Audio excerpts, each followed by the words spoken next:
10 വർഷത്തിന് ശേഷം ലോക്സഭയിൽ പ്രതിപക്ഷം മോദി സർക്കാരിനെ വെള്ളം കുടിപ്പിക്കുന്നു. പ്രതിപക്ഷ നേതാവായ രാഹുൽ ഗാന്ധി സർക്കാരിനെതിരെ ശക്തമായ നിലപാടാണ് സഭയിൽ സ്വീകരിക്കുന്നത്. ലോക്സഭാ തെരഞ്ഞെടുപ്പിലുണ്ടായ ജനവിധി നൽകിയ ആത്മവിശ്വാസം പ്രതിപക്ഷത്തിന്റെ സമീപനത്തിൽ ദൃശ്യമാണ്. മോദി സർക്കാരിന്റെ ആത്മവിശ്വാസത്തിൽ ഇടിവ് വന്നിട്ടുണ്ട്.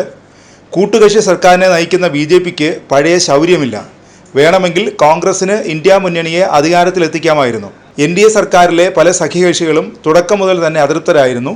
നിതീഷും ചന്ദ്രബാബു നായിഡുവും അജിത് പവാറുമൊക്കെ മുന്നണി മാറാൻ യാതൊരു മടിയുമില്ലാത്തവരാണ്. ഇന്ത്യ സഖ്യത്തിലെ ചില പാർട്ടികൾ ഇത് സംബന്ധിച്ച സൂചനയും നൽകിയിരുന്നു. എന്നാൽ പ്രതിപക്ഷത്തിരിക്കാനാണ് ഇന്ത്യ മുന്നണി തീരുമാനിച്ചത്. വളരെ നല്ല തീരുമാനമായിരുന്നു അത്.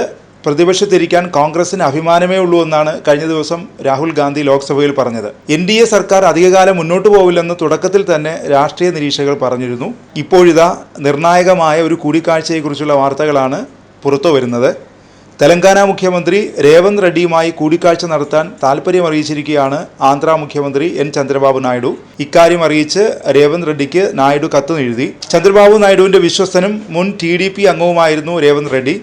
2017 ഒക്ടോബറിലാണ് റെഡ്ഡി TDP വിട്ട് കോൺഗ്രസിൽ ചേർന്നത്.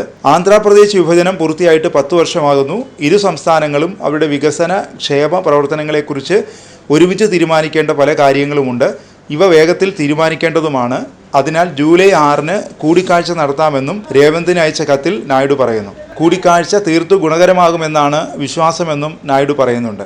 NDA സഖ്യകക്ഷി നേതാവായ ചന്ദ്രബാബു നായിഡുവും കോൺഗ്രസ് നേതാവായ രേവന്ത് റെഡ്ഡിയും തമ്മിലുള്ള കൂടിക്കാഴ്ചയിൽ രാഷ്ട്രീയ മാനങ്ങൾ കാണുന്നവരുമുണ്ട്. സ്പീക്കർ തെരഞ്ഞെടുപ്പുമായി ബന്ധപ്പെട്ട അഭിപ്രായ ഭിന്നത TDPക്കുണ്ട്. പരസ്യമായി ഭിന്നത പ്രകടിപ്പിക്കുന്നില്ലെന്നേ ഉള്ളൂ. നിതീഷും അതൃപ്തനാണ്. ബീഹാറിന് പ്രത്യേക പദവി വേണമെന്ന ആവശ്യവുമായി കഴിഞ്ഞ ദിവസം നിതീഷ് കുമാർ രംഗത്ത് വന്നിരുന്നു. ജാതി സംവരണ വിഷയത്തിലും BJPയിൽ നിന്ന് വ്യത്യസ്ത നിലപാടാണ് നിതീഷിന്റെ പാർട്ടിക്കുള്ളത്. മന്ത്രിസഭയിൽ അർഹമായ സ്ഥാനം ലഭിച്ചില്ലെന്ന പരാതികളും ഘടകകക്ഷികൾക്കുണ്ട്. എന്തായാലും രേവന്ത് റെഡ്ഡി ചന്ദ്രബാബു നായിഡു കൂടിക്കാഴ്ചയെ ഏറെ പ്രാധാന്യത്തോടെയാണ് രാഷ്ട്രീയ നിരീക്ഷകർ കാണുന്നത്.